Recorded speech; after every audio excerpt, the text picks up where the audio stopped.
नमस्कार दोस्तों, मैं हूं प्रदीप डबास और आज का सवाल बेहद सीधा है, बेहद चुभता हुआ और उतना ही असहज कर देने वाला। क्या हरियाणा में लोकतंत्र की असली जीत होती है या फिर गिनती की टेबल पर सत्ता का खेल तय हो जाता है? क्या जनता के वोट से चुने जाने वाला विधायक सचमुच जनता का प्रतिनिधि होता है या फिर पोस्टल बैलेट के लिफाफों में दबी सच्चाई हमेशा दबाकर रख दी जाती है?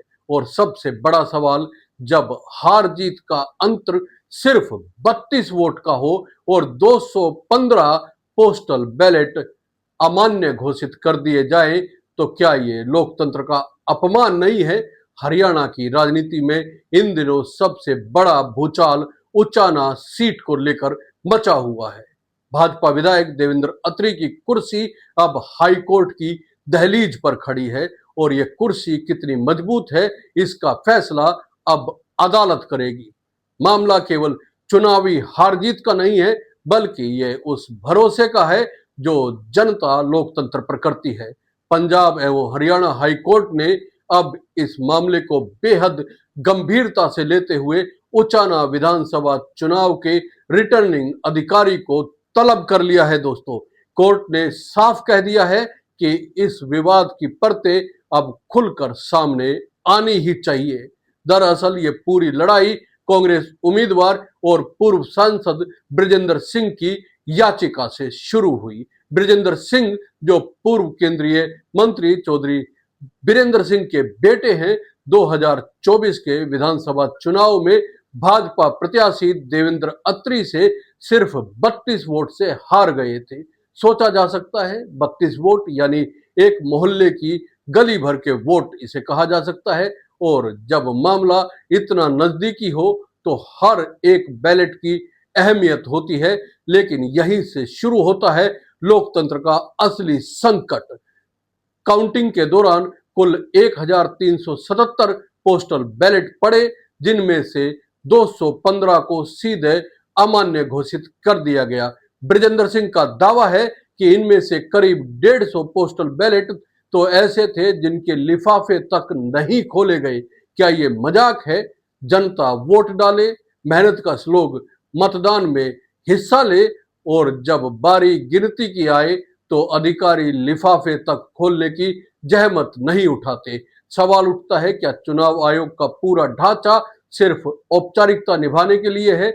बृजेंद्र सिंह का कहना है कि चुनाव कानून साफ कहता है कि अगर जीत हार का अंतर उन पोस्टल बैलेट से कम है जिन्हें इनवैलिड घोषित कर दिया गया है, तो रिटर्निंग अधिकारी बाध्य है कि उन वोट्स की री वेरिफिकेशन हो। बाकायदा इस प्रक्रिया की वीडियोग्राफी भी होनी चाहिए। लेकिन उचाना के मामले में ये सब कुछ गायब रहा, ये बृजेंद्र सिंह का आरोप है। ना री वेरिफिकेशन, ना वीडियोग्राफी। क्या ये महज लापरवाही है या फिर जानबूझकर खेला गया खेल है? ये बहुत बड़ा सवाल है दोस्तों, और सवाल हरियाणा की जनता भी पूछ रही है। अब सोचिए, हाईकोर्ट में बृजेंद्र सिंह ने 3 बड़ी बातें रखी। पहली, इन वैलिड वोट्स की दोबारा जांच जरूरी है। दूसरी, 150 वोट्स के लिफाफे खोले तक नहीं गए। और तीसरी, रिटर्निंग अधिकारी इस री वेरिफिकेशन के लिए अधिकृत थे, फिर भी उन्होंने ऐसा नहीं किया। सवाल यह है कि आखिर ऐसा क्यों हुआ? क्या किसी दबाव में अधिकारी ने प्रक्रिया को अधूरा छोड़ा या फिर लोकतंत्र की कीमत पर सत्ता बचाने का खेल खेला गया? याद कीजिए, 18 सितंबर को हाईकोर्ट पहले ही देवेंद्र अत्री की वह याचिका खारिज कर चुका है जिसमें उन्होंने बृजेंद्र सिंह की अर्जी को रद्द करने की मांग की थी। यानी अदालत ने साफ कर दिया है कि यह मामला गंभीर है और इसे किसी तकनीकी बहाने से टाला ही नहीं जा सकता। अब 8 अक्टूबर को अगली सुनवाई होगी और इसमें रिटर्निंग अधिकारी को खुद पेश होने का आदेश दिया गया है और उन्हें जवाब देना होगा। लेकिन दोस्तों, असली सवाल अदालत से परे भी है। सवाल यह है कि अगर लोकतंत्र की नींव गिनती की टेबल पर ही डगमगाने लगे तो जनता किस पर भरोसा करेगी? क्या जनता ये मान ले कि उसका वोट कचरे के डब्बे में डाल दिया गया है?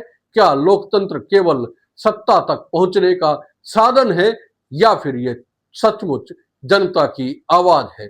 उचाना सीट पर हुए चुनाव की बारीकियां देखें तो तस्वीर और साफ हो जाती है।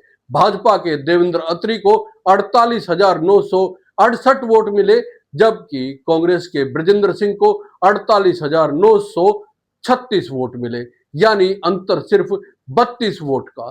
तीसरे नंबर पर आजाद उम्मीदवार विजेंद्र घोगड़िया रहे, उनको 31,456 वोट मिले और चौथे नंबर पर विकास को 13,458 वोट के से संतोष करना पड़ा। अब पांचवें नंबर पर पूर्व deputy CM Dushyant Chautala 7,950 vote लेकर सियासी हाशिए पर चले गए। लेकिन यहां दिलचस्प बात यह है कि कुल 1,377 पोस्टल बैलेट पड़े और उनमें से 215 सीधे रद्द कर दिए गए। सोचिए, 32 वोट से हारने वाले उम्मीदवार को 636 पोस्टल बैलेट मिले। अगर उन 215 में से सिर्फ कुछ ही सही तरीके से गिने जाते तो क्या नतीजा बदल नहीं सकता था? यही वजह है कि हाईकोर्ट ने कहा कि याचिकाकर्ता का फोकस सिर्फ वोट की गिनती पर है और यह कोई दुर्भावना नहीं है। अदालत ने साफ कर दिया कि यह मामला संविधान या कानून के खिलाफ नहीं है, यानी अब असली जांच होगी। आखिर 215 पोस्टल बैलेट को अमान्य क्यों घोषित किया गया और 150 लिफाफे खोले क्यों नहीं गए? दोस्तों, सवाल यह है कि जब हार जीत का अंतर इतना मामूली हो तो क्या रिटर्निंग अधिकारी को लापरवाही की छूट मिल जानी चाहिए? क्या अधिकारी की जिम्मेदारी सिर्फ परिणाम घोषित करने तक सीमित है या फिर उन्हें यह सुनिश्चित करना चाहिए कि एक भी वोट बेकार ना जाए? क्या यह लोकतंत्र की आत्मा के खिलाफ नहीं है कि जनता वोट दे और फिर अधिकारी उन्हें लिफाफे में बंद करके कूड़ेदान में फेंक दे? और यहां पर राजनीति का सबसे बड़ा चेहरा सामने आता है। भाजपा विधायक देवेंद्र अत्री जीत गए, लेकिन अब उनकी जीत पर सवालिया निशान लग चुका है। कांग्रेस नेता ब्रजेंद्र सिंह हार गए, लेकिन उनकी लड़ाई अब अदालत के जरिए लोकतंत्र को जिंदा रखने की कोशिश कर रही है। सवाल यह है कि अगर हाईकोर्ट ने दोबारा गिनती का आदेश दे दिया और नतीजा बदल गया तो क्या भाजपा के लिए यह सिर्फ एक सीट का नुकसान होगा या फिर पूरे हरियाणा की राजनीति में भूचाल आ जाएगा? सोचिए, आज जनता का भरोसा चुनाव आयोग पर नहीं बल्कि अदालत पर है। जनता को यह उम्मीद है कि कोर्ट सच्चाई को सामने लेकर आएगा, लेकिन क्या ये व्यवस्था पर सवाल नहीं उठाता? क्या चुनाव आयोग को खुद ही इस तरह की रीवेरिफिकेशन का आदेश नहीं देना चाहिए था? क्यों हर बार अदालत का दरवाजा खटखटाना पड़ता है? यह मामला सिर्फ उचाना का नहीं, यह मामला लोकतंत्र की साख का है दोस्तों। ये उन हर मतदाता का मामला है जो ये उम्मीद रखता है कि उसका वोट गिना जाएगा। ये उन जवानों और कर्मचारियों का मामला है जिनके वोट पोस्टल बैलेट में दर्ज होते हैं, और ये उस विश्वास का मामला है जिसे चुनाव आयोग बार बार जनता से मांगता है। दोस्तों, सवाल फिर वही है, क्या लोकतंत्र सिर्फ बैलेट बॉक्स तक सीमित रह गया है? क्या चुनाव अब महज सत्ता हासिल करने का तरीका है जहां जनता सिर्फ मोहरा है? क्या हरियाणा की जनता ये मान चुकी है कि उसके वोट की गिनती महज औपचारिकता है?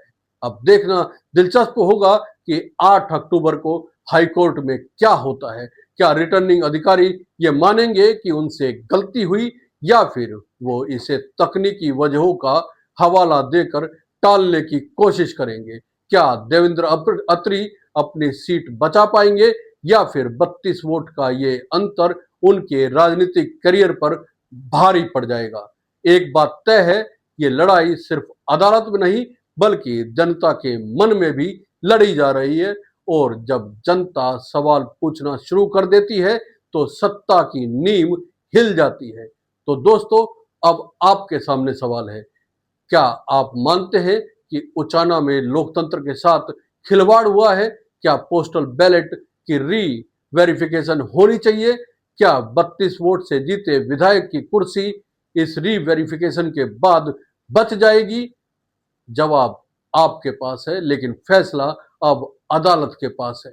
आपका क्या मानना है दोस्तों? कमेंट करके जरूर बताइए।